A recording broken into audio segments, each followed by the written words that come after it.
जय माता दी दोस्तों, स्वागत है आपका आपके अपने चैनल में। मकर संक्रांति के पावन पर्व से माघ महीने की शुरुआत हो जाती है और इस दिन से कई तरह के सुंदर और श्रेष्ठ नियम लेने का शास्त्रों में विधान है। ऐसे में इस दिन से महिला पुरुष सभी धर्मराज की कहानी का श्रवण और कई तरह के सुंदर नियम और कई कथाओं का रसवादन करते हैं। माघ महीने में और मकर संक्रांति के दिन सुनी जाने वाली सभी कथाओं का रसवादन इस वीडियो में करेंगे। देर न करते हुए आरंभ करते हैं। आप सभी मेरे साथ बोलिए, हर हर महादेव, जय माता दी, ओम श्री विष्णवे नमः। आप सभी के इष्ट पितृ देवी देवताओं को कोटि कोटि प्रणाम करते हुए आज का वीडियो शुरू करते हैं। सबसे पहले धर्मराज जी की कहानी। एक समय जब पृथ्वी लोक पर बब्रुवाहन नामक एक राजा राज्य किया करते थे। उसके राज्य में किसी भी चीज की कोई कमी नहीं थी। इसी राज्य में एक हरिदास नामक ब्राह्मण भी निवास करता था। उसका विवाह गुणवती से हुआ, जो कि बहुत ही धर्मवती और पतिपरायण थी। गुणवती ने अपना पूरा जीवन सभी देवी देवताओं की उपासना में लगा दिया और वह सभी प्रकार के व्रत भी किया करती थी और दान धर्म भी किया करती थी। इसके अलावा अतिथि सेवा को वह अपना धर्म मानती थी। ऐसे ही ईश्वर की उपासना करते हुए वह वृद्ध हो गई। जब उसकी मृत्यु हुई तो धर्मराज के दूत उसे अपने साथ धर्मराजपुर लेने आए।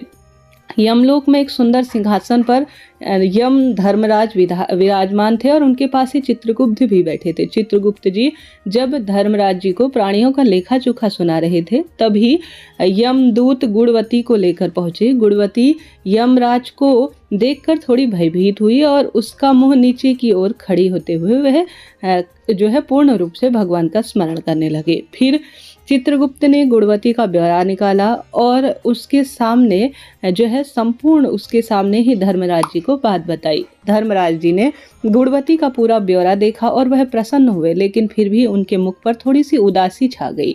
यह देखकर गुणवती ने पूछा, हे प्रभु, मैंने तो अपने जीवन काल में सारे सत्कर्म ही किए हैं, फिर भी आपके मुख पर उदासी क्यों छाई हुई है? इसका क्या कारण है? प्रभु, मुझसे कहीं पर कोई भूल हुई है क्या? कृपया मुझे बताएं। तब धर्मराज जी बोले, हे देवी, तुमने सभी देवी देवताओं के व्रत उपवास किए हैं, लेकिन कभी भी तुमने मेरे नाम से कोई पूजा या पाठ या दान नहीं किया। धर्मराज की बात सुनते ही गुणवती क्षमा याचना करने लगी और कहने लगी कि हे प्रभु, मुझे अपनी उपासना के बारे में कुछ बताइए। मुझे आपकी उपासना का कोई ज्ञात नहीं था। कृपा करके मुझे कुछ भी ऐसा उपाय बताए जिससे कि मैंने जो मुझसे भूल हुई है वह मुझे क्षमा प्रार्थी हो और आपकी कृपा का मैं पात्र बनूं। मैं आपके मुख से अपनी भक्ति का मार्ग सुनना चाहती हूँ और मेरी कामना है कि मृत्यु लोक पर वापस आकर मैं आपकी भक्ति करूं और सभी लोगों को इस बारे में बताऊं। धर्मराज जी ने बताया, जिस दिन सूर्य देव उत्तरायण में प्रवेश करते हैं, यानी मकर संक्रांति के दिन मेरी पूजा करनी चाहिए और उस दिन से लेकर पूरे 1 साल तक मेरी पूजा करते हुए कथा भी सुननी चाहिए। साथ ही मेरी पूजा करने वाले व्यक्ति को धर्म के इन 10 नियमों का अवश्य पालन करना चाहिए। पहला नियम है धीरज यानी संतुष्टि रखना। दूसरा, अपने मन को वश में रखना और सभी को क्षमा करना। तीसरा, किसी प्रकार का दुष्कर्म नहीं करना। चौथा, मानसिक और शारीरिक शुद्धि का ध्यान देना। और पांचवा, अपनी इंद्रियों को वश में रखना। छठे, पूरे विचारों को अपने मन में न लाना, बुरे विचारों को अपने मन में लाना। सातवां, पूजा पाठ और दान पुण्य करते रहना। व्रत करना और व्रत की कहानी सुनना। नौवां, सच बोलना और सभी से अच्छा और सच्चा व्यवहार करना। 10वां जो नियम है वह कभी भी क्रोध ना करना। इस प्रकार से यह 10 नियम है। धर्म के इन सभी लक्षणों का पालन करते हुए 1 साल तक मेरी कथा नियम से सुने, दान पुण्य और परोपकार के कार्य करें और अगली मकर संक्रांति पर इन सभी का उद्यापन करें। इसके बाद मेरी एक मूर्ति बनाकर विधि विधान से प्राण प्रतिष्ठा कराकर हवन पूजन करके करें और साथ ही चित्रगुप्त की भी पूजा करें और काले तिल के लड्डू का भोग लगाए। इसके बाद ब्राह्मण भोज कराए। बांस की टोकरी में 5 सेर अनाज दान करें। साथ ही किसी जरूरतमंद को गद्दा, तकिया, कंबल, छप्पन, लोटा और वस्त्र आदि का दान करें। संभव हो तो गौदान करें। धर्मराज से व्रत का पूरा कथा का सार सुनकर गुणवती ने पुनः धर्मराज से प्रार्थना की कि हे प्रभु, मुझे फिर से मृत्यु लोक में जाने दिया जाए, जिससे मैं आपका व्रत कर सकूं और साथ ही इस व्रत का पूर्ण रूप से प्रचार प्रसार भी कर सकूं। इस पर यमराज जी ने गुणवती को धरती लोक पर फिर से जाने दिया। धरती पर वापस आकर गुणवती ने धर्मराज द्वारा बताए गए व्रत के बारे में अपने पति को बताया। मकर संक्रांति आते ही गुणवती ने उसके पति से यह कार्य शुरू कर दिया और व्रत के प्रभाव से उन पर धर्मराज की कृपा हुई और उन्हें मोक्ष की प्राप्ति हुई। तो इस तरह से यह धर्मराज जी की कथा सुनी जाती है। इसके साथ ही आज ही से सुंदर, पोपाबाई और धर्मराज की भी कथा सुनी जाती है, जो कि इस महीने को पावन पवित्र करने वाली होती है। तो इस कथा का भी रसवादन कर लेते हैं, आरंभ करते हैं। कथा के अनुसार किसी गांव में एक भाई बहन रहते थे। भाई की शादी हो गई लेकिन बहन की शादी नहीं हुई थी। बहन का नाम पोपाबाई था। पोपाबाई हमेशा व्रत और नियम करती थी। एक दिन उसके भाई ने उससे शादी करने के लिए कहा, तब उसने शादी के लिए मना कर दिया। उसने अपनी भाई भाभी से कहा, मेरे रहने के लिए गांव के बाहर एक झोपड़ी बना दो, मैं उसी में रहकर अपना जीवन व्यतीत करूंगी। और उसके बाद उसने गांव के सभी लोगों से कहा, हे गांव वालों, आप लोग अपने गाय बछड़े को मेरे झोपड़े के पास घास चरने के लिए छोड़ देना। मैं सभी के गाय बछड़ों की देखभाल करूंगी। जो भी बचा कुचा खाना हो वह मेरे लिए भेज देना, मैं वह भी खा लूंगी। इस तरह बहुत दिन बीत गए। एक दिन उस देश का राजा शिकार करने जंगल को जा रहा था कि उसकी नज़र गांव के बाहर बने पोपाबाई के झोपड़े पर पड़ी। राजा झोपड़े के पास जाकर आवाज लगाने लगा, वहां कौन रहता है? जब कोई उत्तर नहीं मिला तो दरवाजे, जो झोपड़े का दरवाजा था उसका दरवाजा जो है खटखटाने लगा। खटखटाने की आवाज सुनकर पोपाबाई अंदर से आई और पूछी, बाहर कौन है? बार बार दरवाजा क्यों खटखटा रहे हो? क्या काम है? तब राजा ने उत्तर दिया, मैं इस देश का राजा हूँ और तुम्हारे साथ विवाह करना चाहता हूँ। पोपाबाई ने कहा, अपने महल की ओर लौट जाओ, मैं पूरे पराये पुरुष का मुंह भी नहीं देखती हूँ। लेकिन राजा ने उसकी बात पर ध्यान नहीं दिया और बलपूर्वक पोपाबाई को उठाकर अपने घोड़े में बैठाकर बाहर की ओर चल दिया। महल की ओर चलते ही पोपाबाई ने राजा को श्राप दिया और कहा, हे राजा, तेरा राजपाट सब नष्ट हो जाए।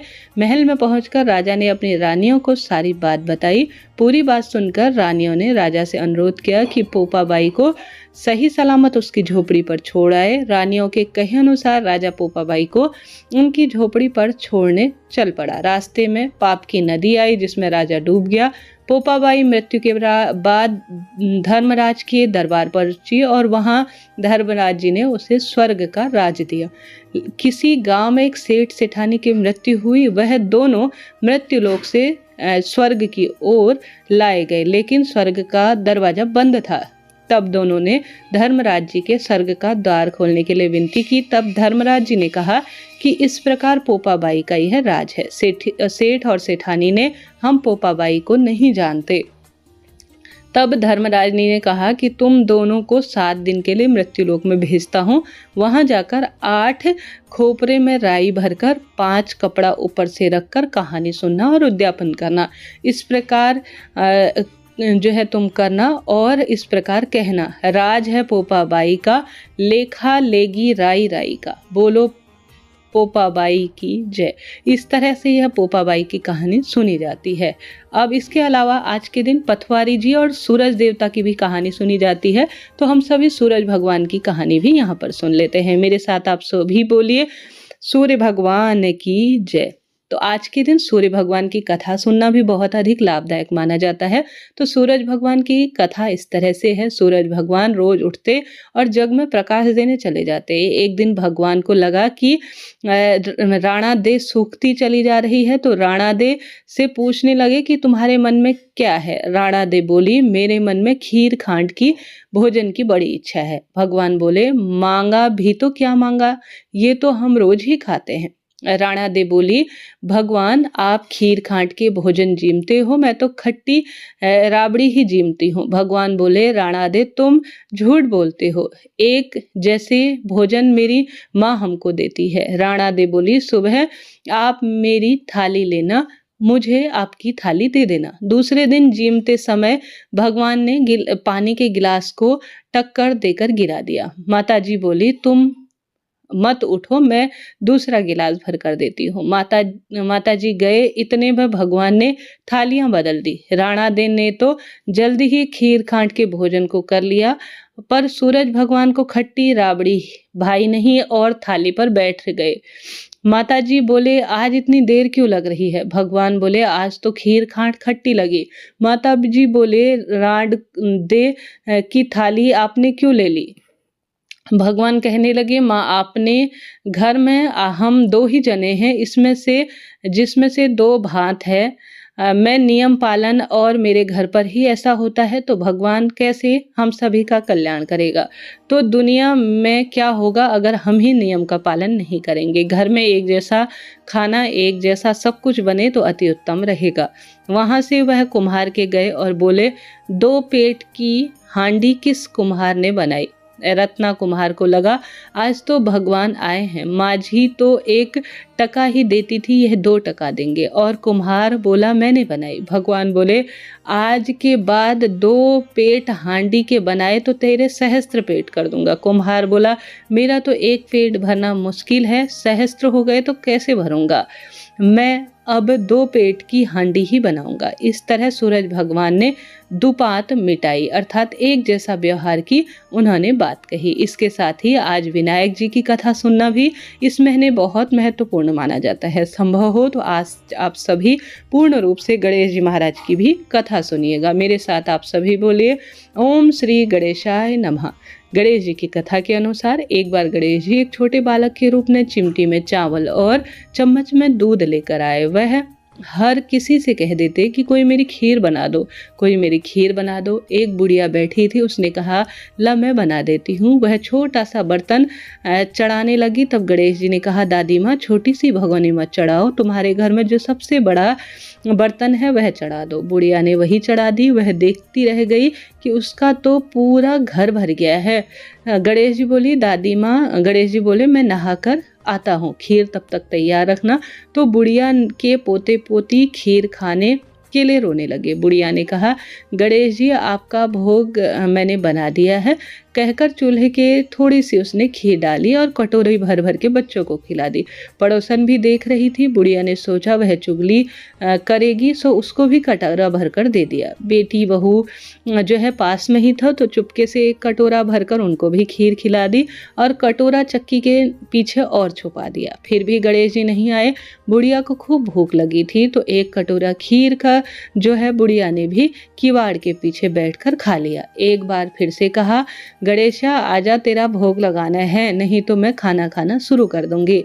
तब गणेश जी आ गए। बुढ़िया ने कहा, आजा रे गणेशिया, खीर खा ले, तेरी ही राह देख रही थी। गणेश जी ने कहा, दादी माँ मैंने तो खीर खा ली। बुढ़िया ने कहा, कब खाई? गणेश जी ने कहा, जब तेरा पोता पोती खाई तब मैंने खीर खाई, जब पड़ोसन ने खाई तब भी मैंने खाई, जब तेरा बेटा बहू ने खाई तब भी तूने मुझे पूर्ण रूप से पेट भर के खिला दी। बुढ़िया ने कहा, बेटा और सारी बात तो सच है, पर बहू बेचारी का तो नाम मत ले, वो तो सुबह से ही काम पर लगी है, उसे खीर कब खिलाई? गणेश जी ने कहा, चाकी के नीचे देख जूठा कटोरा पड़ा है, तूने तो मेरे भोग तो लगाया था, वैसे तो मैंने सभी खा डाली। बुढ़िया ने कहा, बेटा घर की बात है, घर में ही रहने दे, बता बची हुई खीर का क्या करो? गणेश जी ने कहा, पूरी नगरी को जिमा दे। लोगों को न्योता दिया तो सब हंसने लगे, बोले कल तो खाने को घर में नहीं था, आज नगरी में पूरा भोजन कराएगी। फिर भी लोग आए और ठाट से खा के गए। नगरी जीमना दी और तब भी पूर्ण रूप से जो तपेला था अर्थात जिसमें भोजन बना हुआ था वह भरा ही था। राजा को पता लगा तो बुढ़िया को बुलाया और कहा, क्यों बुढ़िया, ऐसा तेरे पास कौन सा चूल्हा और पतीला आ गया है, हमें भी बता। बुढ़िया ने कहा, राजा जी आप भी ले लो। राजा जी ने खीर का जो है पूर्ण जो उनका राज दरबार था उसे भी जो है पूर्ण रूप से मंगा लिया और खाते ही खाते वह बोले कि इसका जो चूल्हा है और जिस पर यह भोजन बनाती है उसे पूरे महल में ले आओ।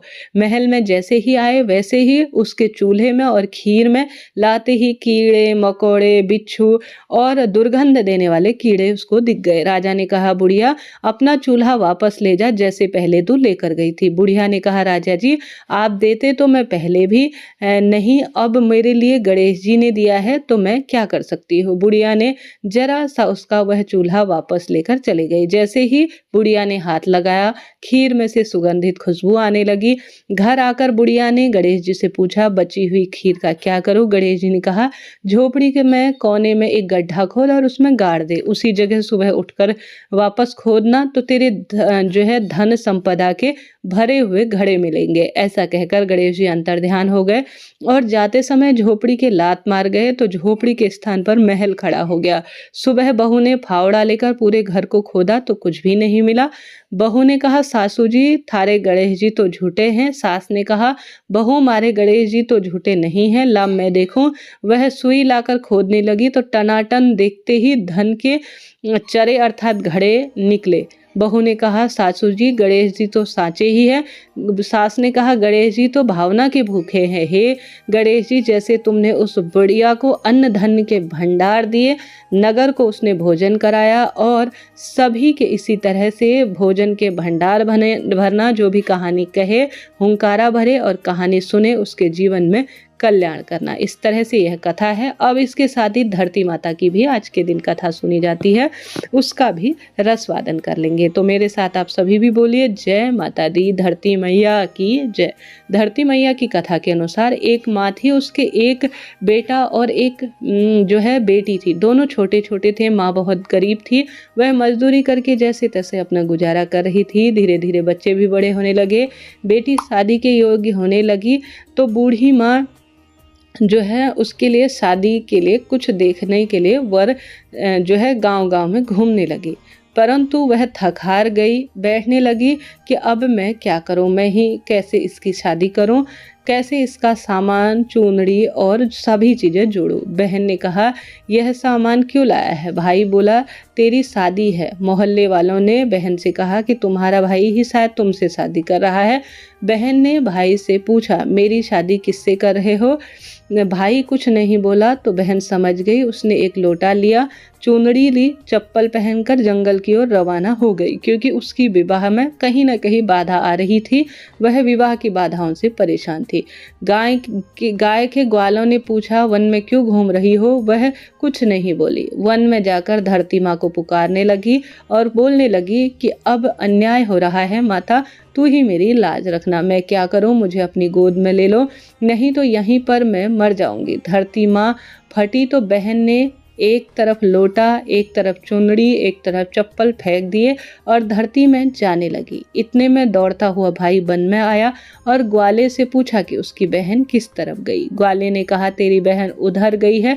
वह बहन बहन पुकारता हुआ दौड़ता है तो बहन धरती माँ के अंदर समा जाती है और थोड़े बाल रह गए और बहन के बाल मुट्ठी में पकड़कर वह रोने लगा। बहन तू सत के लिए धरती माँ की गोद में समा गई। मेरी बुद्धि ही भ्रष्ट हो गई थी। माँ का वचन निभाने के लिए मेरे जैसा कोई वर नहीं मिला, इसलिए मेरे मन में ऐसा विचार आया कि मैं ही तुझसे शादी कर लेता हूँ, क्योंकि कोई वर जो है तेरी उम्र अनुसार नहीं मिल रहा था। हे धरती माता, पर धरती माँ ने सत्य के लिए बेटी को अपने में समा लिया। जो बाल बाहर थे वह दूब घास के रूप में परिवर्तित हो उठे। इस तरह से यह सुंदर धरती माता की कथा कहली जाती है। इसलिए औरतें कहानी सुनती हैं और लोटा, चप्पल, चुनरी, बर्तन में हरे मूंग और लड्डू कुंवारी कन्या को देती है और वह धरती माता के इस कथा को सुनकर पूर्ण रूप से सुंदर स्वरूप में सुख पाती है। इस तरह से यह कहानी थी, आपने सुनी, आपका धन्यवाद और आभार। इसके साथ ही इस महीने आवश्यक रूप से तुलसी माता की भी कहानी सुननी चाहिए। जैसा कि प्रत्येक माह खास तौर पर कार्तिक और माघ महीने में तुलसी सिंचन का अपना महत्व है। तुलसी माता की कथा सुनी जाती है तो यह बहुत लाभ देने वाली होती है। तो कथा के अनुसार एक बुढ़िया माई थी, तुलसी जी को नियमित रूप से सिंचन करती और कहते रहती, हे तुलसी माता सत की दाता, मैं तेरा बिरला सींचती हूँ, मुझे बहू दे, पीताम्बर की धोती दे, मीठा मीठा घास दे, बैकुंठ का वास दे, चटक की चाल दे, पटक की मौत दे, चंदन की काठ दे, रानी सा साज दे, दाल भात का भोजन दे, ग्यारस की मौत दे, कृष्ण जी का कांधा दे। तब तुलसी मैया रोज पूजा के समय दीपक लगाते हुए बुढ़िया माई की यह बात सुनती थी और रोज सूखते जा रही थी। तुलसी माता ने कहा कि एक बुढ़िया आती है, वह रोज यही बात कहती है, अब मैं सब तो उसकी मनोकामना पूर्ण कर दूं, परंतु कृष्ण जी का कांधा कहाँ से लाऊं। तो भगवान श्री कृष्ण से उन्होंने यह बात कही। तब भगवान श्री कृष्ण बोले, जब वो मरेगी तब मैं अपने आप उसे कांधा देने जाऊंगा, उसके पुण्य प्रताप अद्भुत है, तू बुढ़िया माई से कह देना। जब बुढ़िया माई मर गई, सब लोग आ गए, जब बुढ़िया माई को ले जाने लगे तो वह इतनी भारी हुई कि वह किसी से उठी ही नहीं। तब भगवान एक 12 वर्ष के बालक के रूप में आए और बालक ने कहा कि मैं कान में एक बात इस बुढ़िया माई से कहूंगा, यह हल्की हो उठोगी।